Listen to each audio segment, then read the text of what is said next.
here. Happy Thursday. Welcome to another edition of the Parents of Queer Kids show. My name is Dr. Lulu, and yes, I am showing skin today because I can. I'm getting ready to go to California mañana. We're going to be giving a talk at the Black Doctoral Network on Saturday. I'm going to be meeting with a bunch of new friends, new physicians who have decided to come and welcome me in LA. I am just so excited. I'm living life to the fullest. And I'm happy about it. What about you? So anyway, welcome to another episode of the Parents of Queer Kids show. We're going to be talking about not even queer kids today, just parenting, because it's what I do.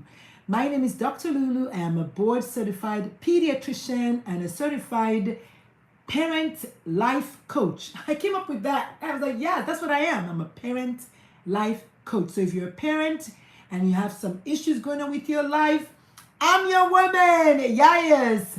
But my special group of people that I work with are parents of LGBTQ plus kiddos for obvious reasons. I have a transgender child and I'm also queer myself. And with today's world and all the attack on all things queer, if there's ever been a time for us to fight back, it is now. Let me put I want y'all to see my beautiful face right there. 20 something years ago.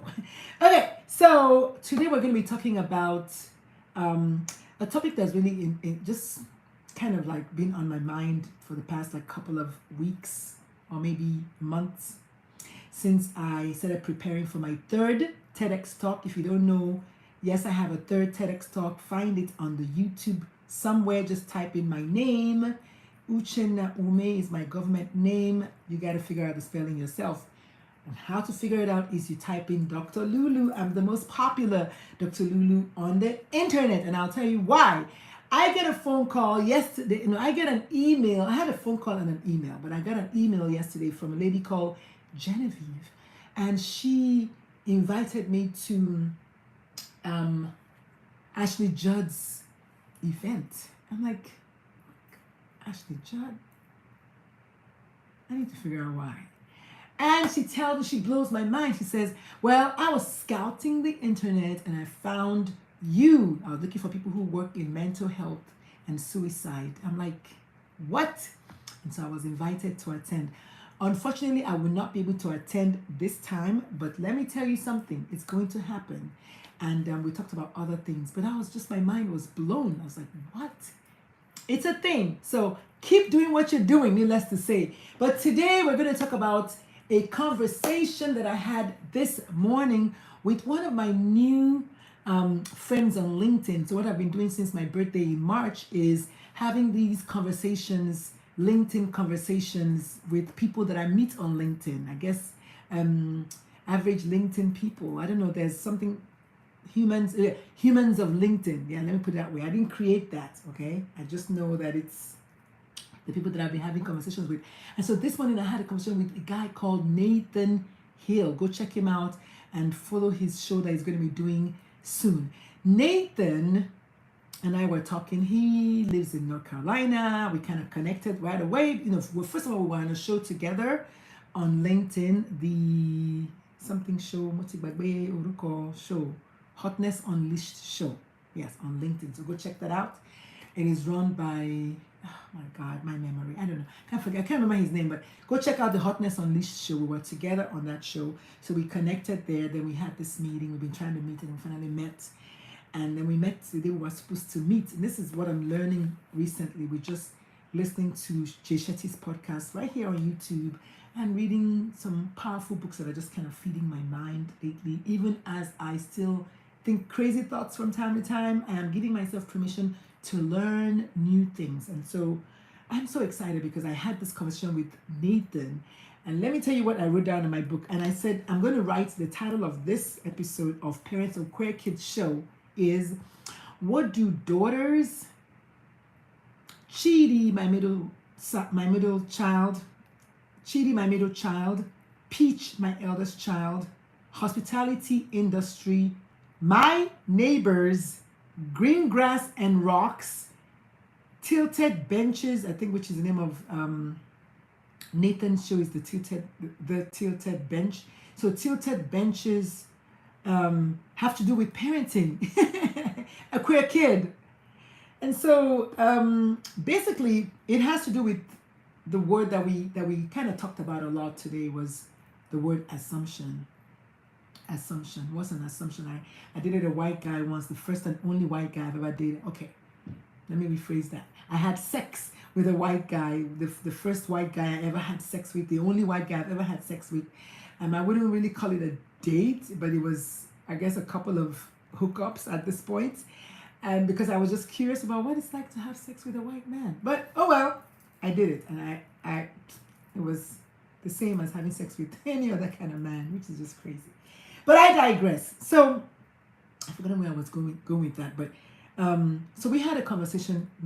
Nathan and I had a conversation this morning. I was talking about assumptions. Okay, that's what it was. So the white guy told me something about assumptions. The way you make an assumption, you're making an ass of you and me. Assume. And I was like, okay, that was my first time hearing that. I didn't really like it, but I went with it. But the truth is, assumptions are also they're kind of expectations in disguise.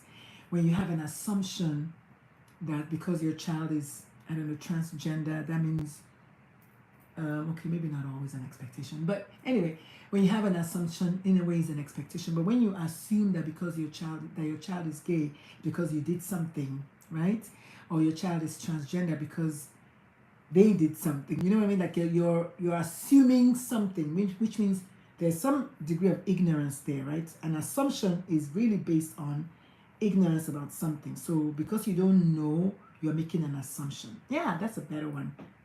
And then also, because you're making an assumption, you do have certain expectations as a result of that assumption.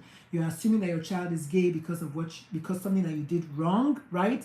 So now the expectation is that you need to undo that wrong. Am I making sense? Yes. You need to undo that wrong and do it differently. Yeah, do something differently because you did it wrong. That's why you got this result of a gay child or a transgender child. So I'm just using that example. But what we talked about was, so the first part is daughters. So Nathan has daughters. So he said something about his girls, this, his girls, that, he's a stay-at-home dad, and just beautiful. And so I gently eased into your kids, your daughters versus your kids, your daughters versus your children, your daughters versus your children. And I said that very gently because I wanted to introduce the concept of what if one of those your daughters likes to play with trucks or likes to play with tools, and because you've put them in the box of daughter, and generally speaking in today's society, of course people are changing their ways, thank goodness, but generally in today's society, daughters play with doll babies and princesses and ponies, right? And lipstick and their mom's makeup, right? Daughters generally do not play with their dad's tools. That's a role that sons play.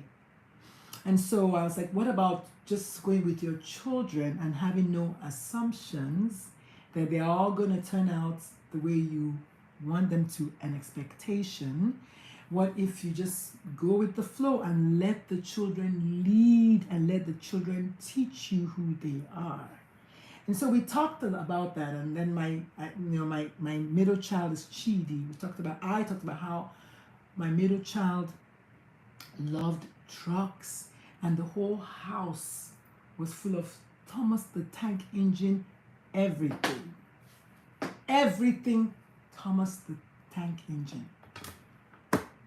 But my eldest wanted to play with soft, cuddly, plush toys. And what did I say? You're not a girl.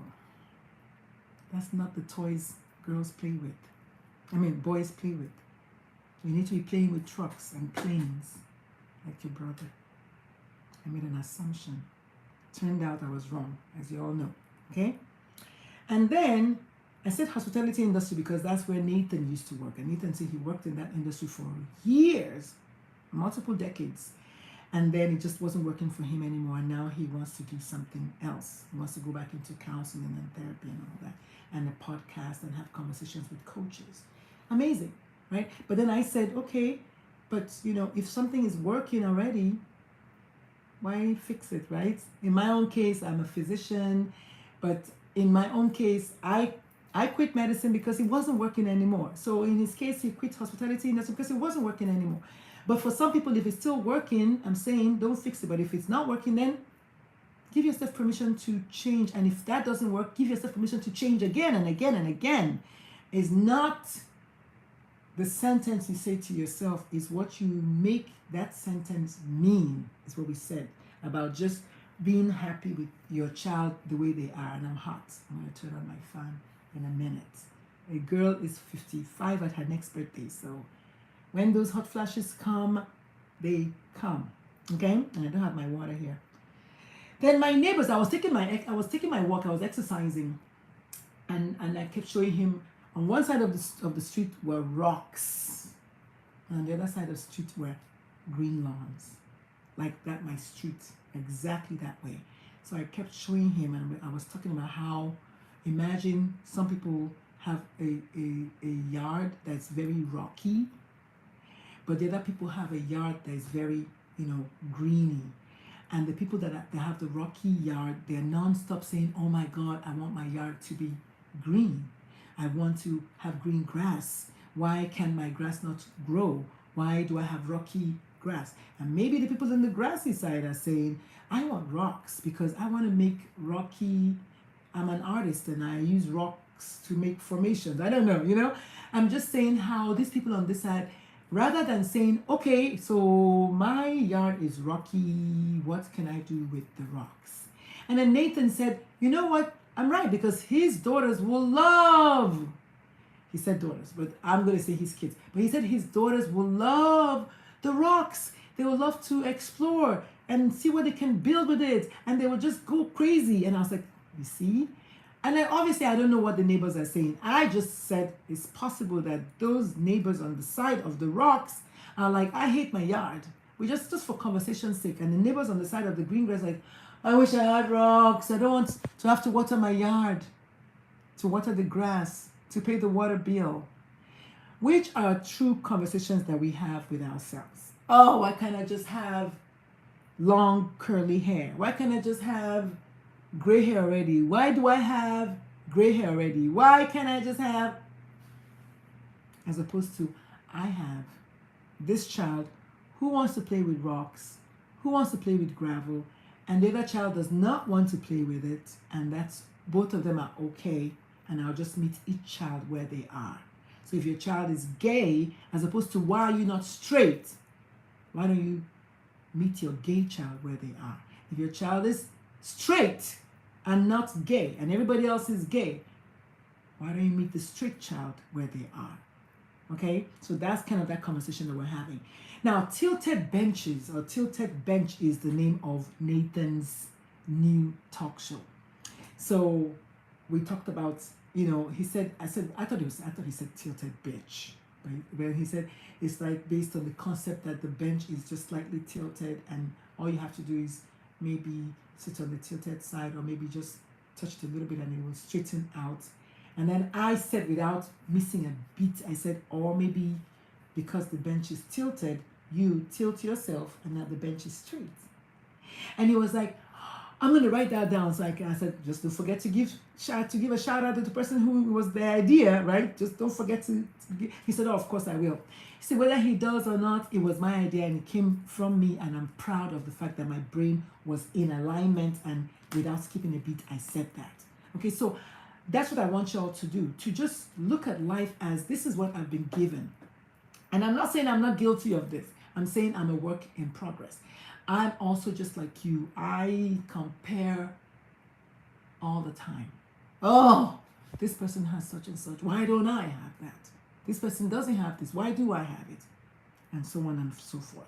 So we were talking about how in parenting, naturally, these things are handed down from generation to generation. I mentioned my grandfather, who was a visionary of sorts, who is not a Christian, who could care less about Christianity, and was like, I'm going to practice my religion because I don't trust these white people that brought their religion to us and suddenly tell us that ours is not good enough and all that. I'm like, that's revolutionary. That was like forward thinking. That was like, my coach would say, that was polarizing, right? My grandfather was instrumental in stopping the killing of twins in my village. He was like, if one child is a blessing from Amadioha, which is our God, the deity, then I'm thinking 2 children is a double blessing. I'm not killing my twins, y'all. If I have twins, I'm not killing them. Y'all can do whatever y'all want to do. And the rest is history, as they say. So my grandfather was kind of instrumental to stopping the killing of twins. In other words, my grandfather was a revolutionary, and I am the first grandchild, and I got that from my grandfather, and I'm very proud. And what I'm trying to say to you is, whatever you've been given, use it and enjoy it and love it and be it. And if your child is gay, embrace it. If your child is queer, embrace it. I'm not saying it's easy, but I'm saying all the time you're spending in mourning, because we talked about that this week, grieving this child, that entire time you're using to grieve the child, the quote-unquote loss of this child that you really wanted, you could take and spin it around and start celebrating the child. And I'm saying this because I, like you, wanted to grieve. I was like, wait, my child, like, my son, like, I want a first son. I'm Nigerian, okay? And having a first son is like the bomb. Like, you have arrived because you have a son. This is like the thing, the desired thing. Or is it? And so I want you, if you can hear my voice today and you're a parent, whether your child is autistic, whether your child has autism, whether your child is deaf, whether your child has hearing loss, I guess is the better term, whether your child is intellectually, disenfranchised, whatever the word you want to say, whatever your child is that is quote unquote not the norm that you were expecting, I want you to please accept the child as they are. Thank you for the thumbs up. Accept your child as is and start working towards what can you do with the child that you've been given. So if you have green grass in your lawn, make the best fucking green grass soup. If you have rocks on your lawn, make the fucking best rock creation with the rocks. Don't say, oh, but my neighbor has green grass. I want green grass. The whole time you're spending mourning you're not having green grass, you could have been spending having your brain create the best monumental rocky formations with the rock that you have in your yard. Same thing with your child. If you have 3 children and they have vajayjays, don't assume that just because they have vajayjays, they are girls. We are assuming that people's gender identity is based on their genitalia. 2 G's, right? Interesting, right? GGG. But then it's not. And I'm here to tell you that, like Dr. Amen said, somebody said, argue with reality, welcome to hell. Like, argue with reality. I love that. If you're going to argue with reality, be my guest. And then he said one of the tattoos he's going to get is the question that asks, is it true? Which is amazing because I have my 3A process went for handling anxiety, and the second A talks about that. I'm like, oh my goodness. So let me tell you my 3 A's because I know you want to know. That one person watch it. So the first A is acknowledge or awareness. Like, okay, I am anxious because I'm going to LA tomorrow and I don't know how my talk is going to be, and this is true, okay? But yesterday I worked on the talk till 3 a.m. in the morning, And I know the talk is solid because I'm the one that's going to deliver it. And sometimes I have a whole slide and I don't even talk about the slide. I just go on and talk about something else that I was meant to talk about that day.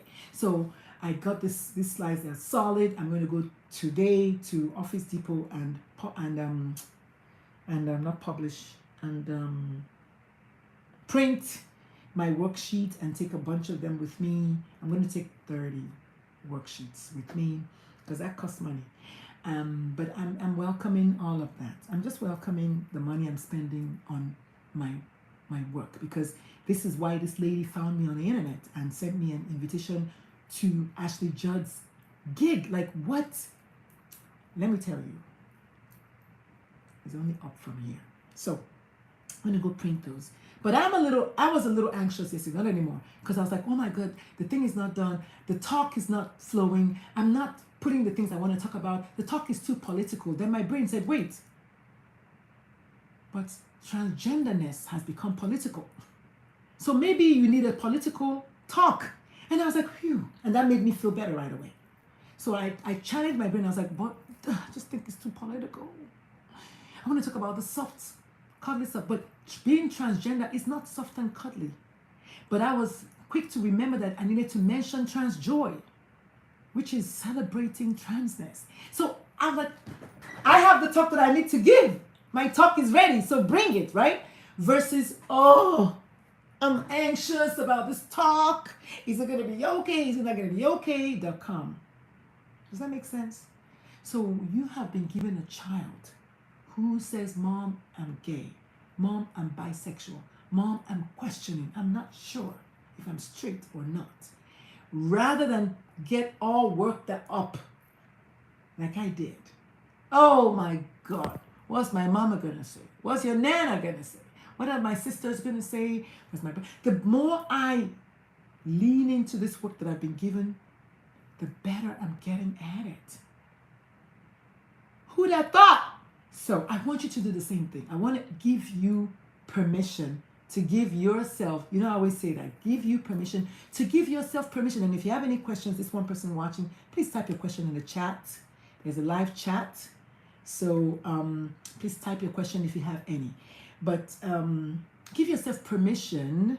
I'm giving you permission to give yourself permission. I had my first high-paying client ever this week, and I was nervous.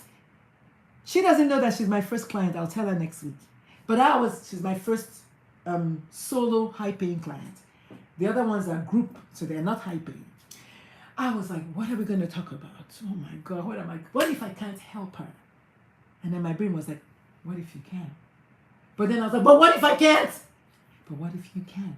But what if I can't? And then we get into the session and it's amazing. Because I muted myself and I just listened to her present her vision board to me. Never done anything like that before in my entire life. We meet again on Monday to talk about her top 10 things. Because it's like we're just beginning the journey. There's no time limit. There's no emergency. And we're going to get there. I'm just like excited.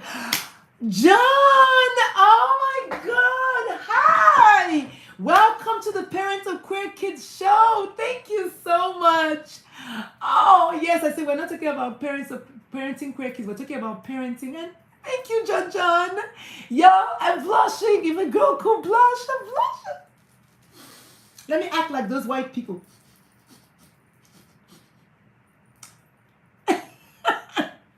Johnny, thank you. So John is my brother, with whom I'm very well pleased. But that's these talks are supposed to be 25 minutes long, 30 minutes at the most. I'm almost there. But I just wanted to give you all some encouragement today. So that's what I wanted to talk about.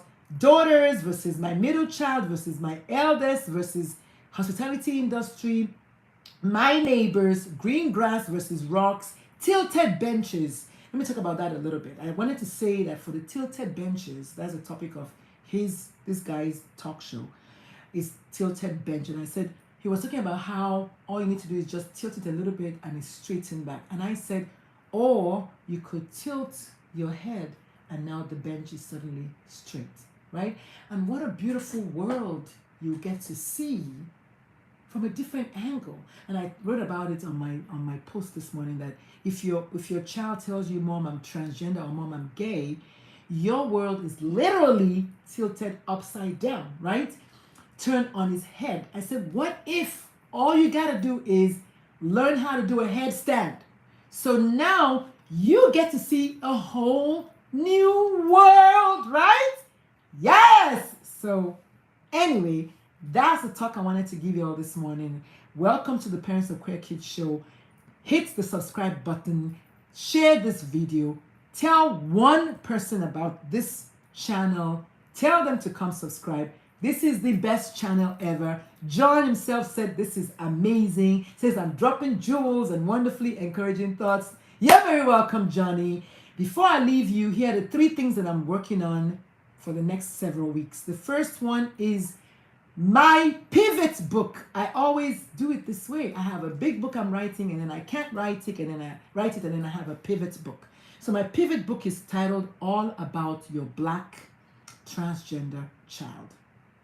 No, about your black transgender child, not all about. I don't know, whatever. It's about your transgender child. And that leads me to my 3-day challenge, the first challenge I've ever done in my life. John, please tell people about this. I've never done a challenge before. I was kind of nervous. And John, by the way, I go live every Thursday around this time, 10-ish, okay? 9-ish, Central. So that's my second thing I'm working on, is my 3-day challenge, which is going to be free challenge, but there's an option for VIP.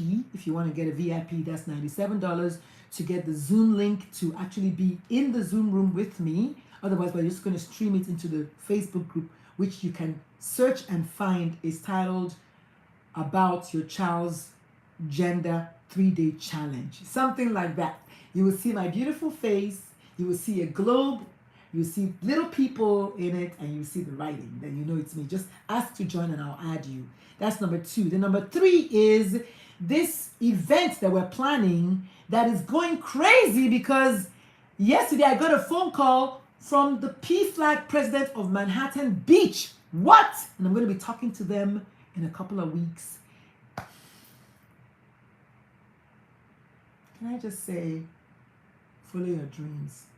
It might be difficult, it might be hard, but it's doable.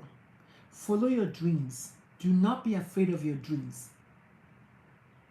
Write them down. My kid does that. She is crazy about her dreams. She has a whole doggone journal, a big fat journal where she journals her dreams and tries to make sense of them. And it's working, because the other day she dreamed about her ex-father. Then she shared the dream with me that she was trying to reach him and he was not reachable, something like that. And I was like, you know, he's dying, right? And right away it made sense. So I know I digress all the time, but welcome to my world, honey. This is my world. I'm learning to accept it as is.